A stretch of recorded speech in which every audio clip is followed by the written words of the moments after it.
आज जो मैं शेक बना रही हूँ, अगर आपका चाय पीने का मन नहीं है तो इस शेक को पीजिए। ये काफी अच्छा है, हेल्दी है और आपका फैट भी नहीं बढ़ेगा। अब लेंगे मिल्क, जिस भी बहुत ही टेस्टी बना है, बहुत ही ज्यादा टेस्टी।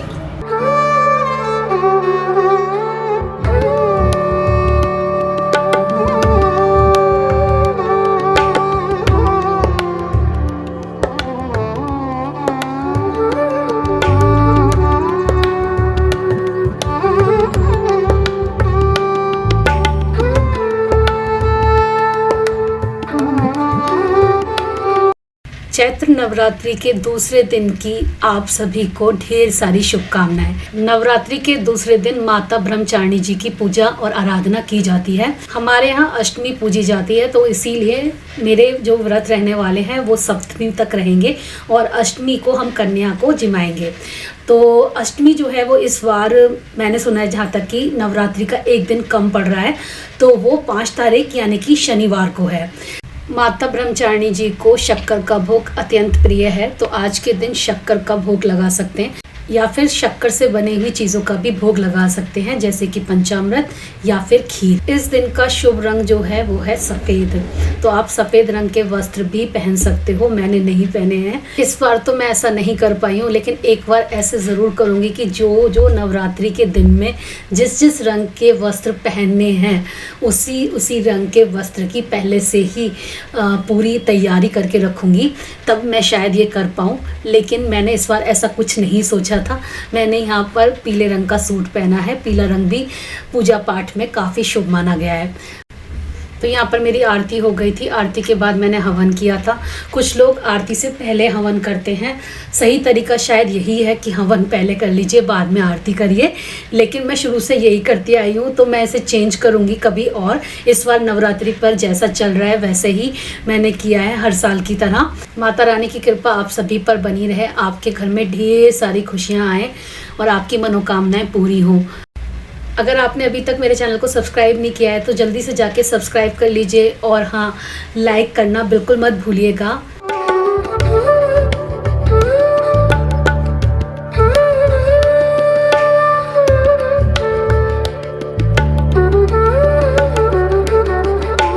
अभी मैं तैयार करने वाली हूँ एक शेक बनाने के लिए ना कुछ ड्राई फ्रूट्स को पहले दूध में सोक करने के लिए छोड़ना है, जैसे कि 30 to 40 मिनट के लिए आप सोक करके छोड़ दीजिए, और इसमें हम फ्रूट्स भी डालेंगे। देखिए, आप लोगों ने अगर व्रत रखा है तो अपने आप को कष्ट ना दें। व्रत रखें, जरूर रखें, लेकिन कुछ ना कुछ अपनी डाइट में जरूर लें, जिससे कि आपको पूरे दिन व्रत रखने के लिए एनर्जी मिल पाए।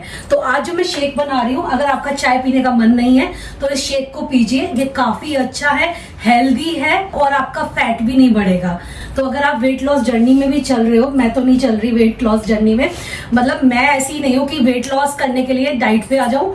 मैं ऐसी हूँ, जो मुझे पसंद है वो मैं खाती हूँ, ठीक है ना। लेकिन फिर भी ये इतना हेल्दी है ना, तो इसलिए मुझे ये शेक पीना बहुत अच्छा लगता है नवरात्रि के व्रत में। तो इसे बनाने के लिए सबसे पहले मैं ले रही हूँ मखाने। मैं पास से दिखा देती हूँ आप लोगों को।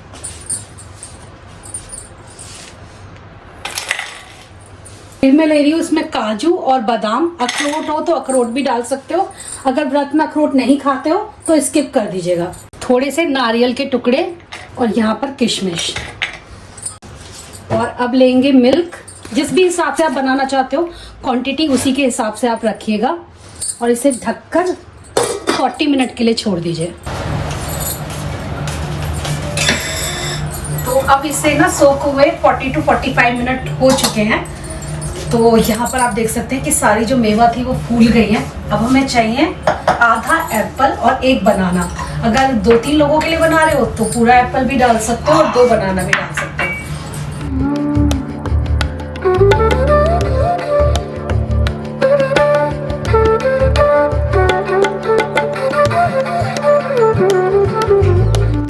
तो ये शेक मैं 2 गिलास के करीब बना रही हूँ। प्रशांत के लिए बनाकर फ्रिज में रख दूंगी, जब वो आएंगे तो वो भी पी लेंगे, ठंडा ठंडा उनको भी मिल जाएगा।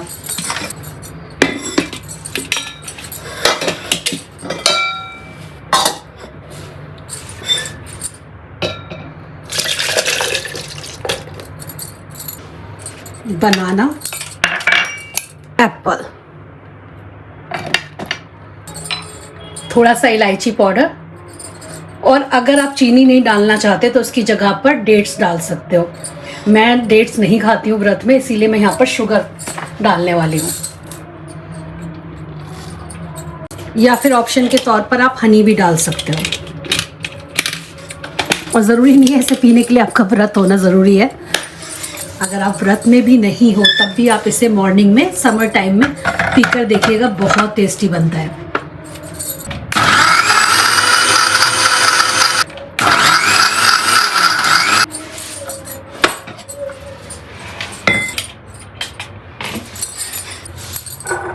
ये मैं प्रशांत के लिए भरकर स्टोर करके फ्रिज में डाल रही हूँ।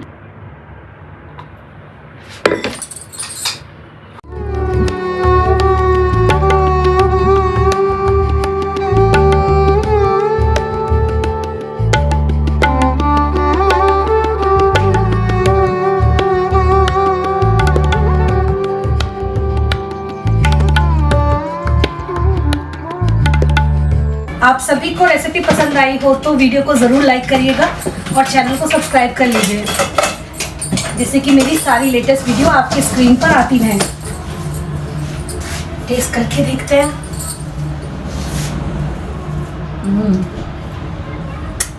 मैंने भी शुगर ज़्यादा नहीं डाली थी, आधी चम्मच डाली थी बस।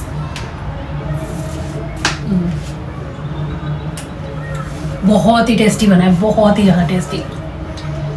अगर आप किशमिश डालते हो ना तो आपको शुगर डालने की ज़रूरत ही नहीं पड़ेगी, इसीलिए तो इतनी सी शुगर से इतना अच्छा बन गया।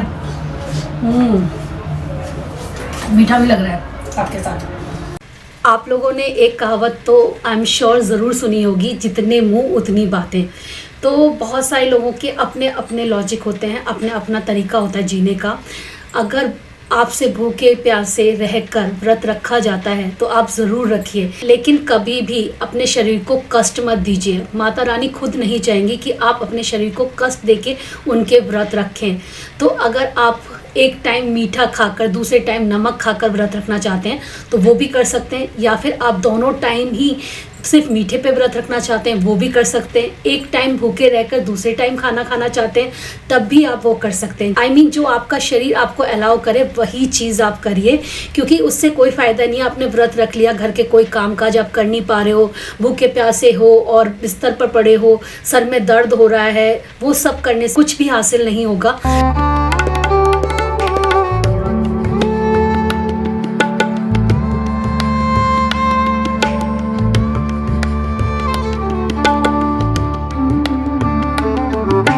चलिए माता ब्रह्मचारिणी जी के लिए एक अच्छा सा भोग तैयार करते हैं। और आज मैं बना रही हूँ उनके भोग के लिए खीर। खीर में शक्कर का भी इस्तेमाल हो जाएगा और मैं ये खीर बनाने वाली हूँ आज लौकी से। लौकी एक ऐसी सब्जी है जो कि काफ़ी हल्की होती है। चाहो तो लौकी की सब्जी बनाओ, लौकी की लौज बनाओ, या लौकी की खीर बनाओ, लौकी के चीले बनाओ। लौकी से बहुत सारी चीज़ें बन जाती हैं। पेट के लिए ये काफ़ी हल्की रहती है। अगर आपने पहले कभी लौकी की खीर बनाकर ट्राई नहीं करी है तो फर्स्ट टाइम अगर आप ट्राई करना चाह रहे हैं और सोच रहे हैं कि लौकी की खीर कैसी लगेगी, मैं तो लौकी ही नहीं पसंद तो लौकी की खीर क्या खाएंगे, तो ऐसा बिल्कुल नहीं है। आप लौकी की खीर को एक बार बनाकर ट्राई करिए, आपको भी पसंद आएगी।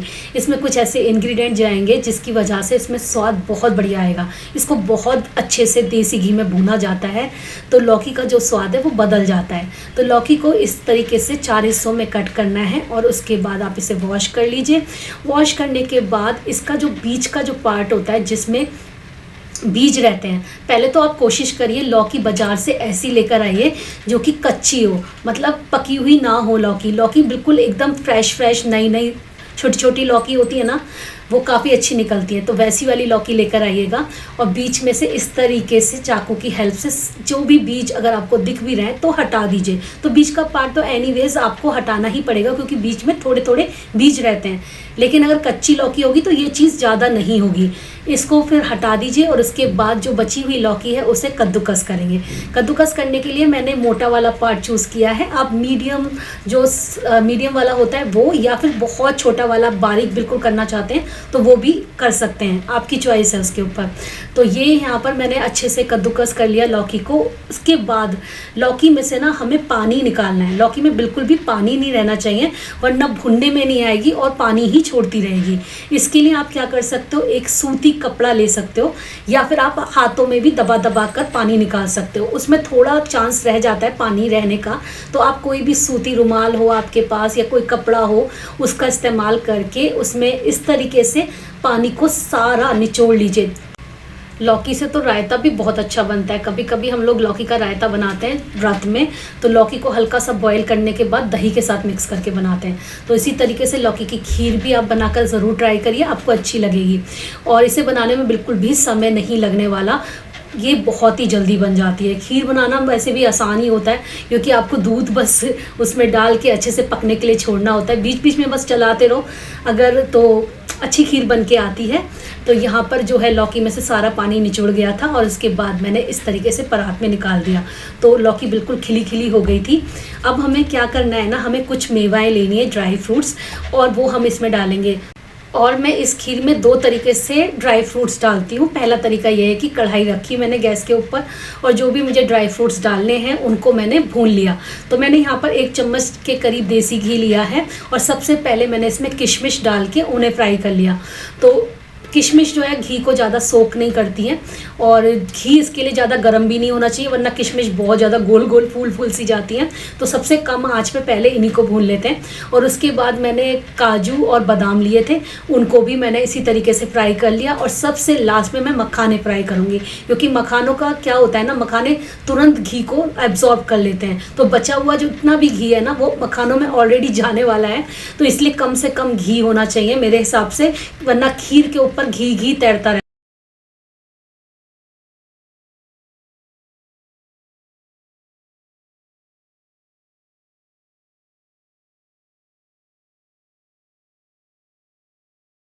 यहाँ पर थोड़े से ड्राई फ्रूट्स निकालकर मैंने कटोरी में सेपरेट आउट कर लिए हैं।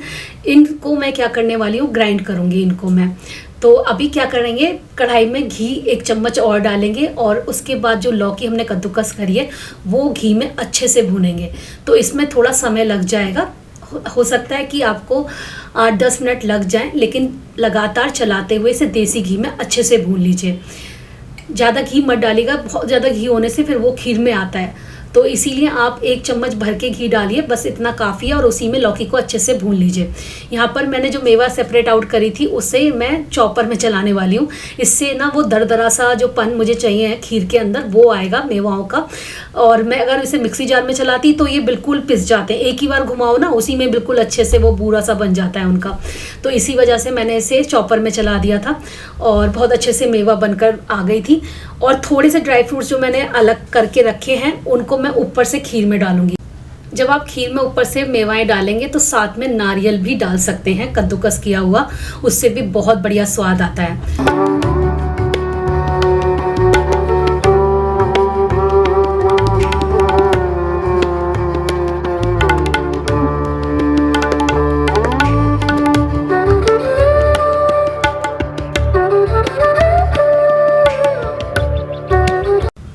यहाँ पर लौकी को भूनते हुए काफ़ी समय हो गया था, अच्छे से भुनने लगी थी और थोड़ी थोड़ी सी ना लाल लाल सी भी हो गई थी नीचे से। तो आप इस टाइम पे चाहो तो हल्का सा फूड कलर भी डाल सकते हो, लेकिन व्रत में मुझे नहीं लगता कि फूड कलर खाना चाहिए, तो इसीलिए मैंने यहाँ पर डाला नहीं है। हलवाई वगैरह तो डालते हैं जिससे कि उनमें कलर आए, और बाकी आपकी चॉइस है कि आप डालना चाहते हो तो डाल सकते हो। और अब मैंने इसमें उबला हुआ दूध डाल दिया है और ये मैंने डाला होगा लगभग आधा किलो से थोड़ा ज़्यादा था। इसके बाद दूध को लौकी के साथ अच्छे से पकने दीजिए, जिससे कि लौकी में दूध का पूरा अच्छे से स्वाद आ जाए। और उसके बाद आप इसमें ड्राई फ्रूट्स डाल सकते हैं और उसको भी इसी तरीके से पकाना है। तो आपको 15 मिनट या 20 मिनट पकाने में लग जाएंगे, और इससे भी ज़्यादा अगर टाइम लग रहा है तो लगा लीजिए, लेकिन अच्छे से पकाइए खीर को। जब भी अच्छा स्वाद आता है आपको पता चलने लगेगा कढ़ाई के चारों तरफ किनारों पर ना वो मलाई सी इकट्ठी होने लगती है। तो उसके बाद मैंने यहाँ पर इलायची पाउडर डाला था और फिर डाली थी शक्कर। शक्कर मैंने ज़्यादा इस्तेमाल नहीं करी है, आप अपने स्वाद के अनुसार ही इसमें शक्कर मिलाइएगा। तो यहाँ पर हमारा भोग बनकर तैयार हो गया है।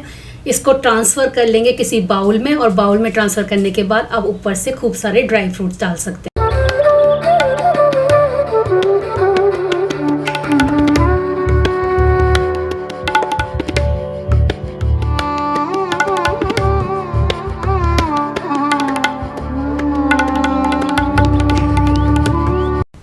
साल में नवरात्रि पर आप लोगों के लिए काफ़ी सारी व्रत की रेसिपीज़ लेकर आती हूँ।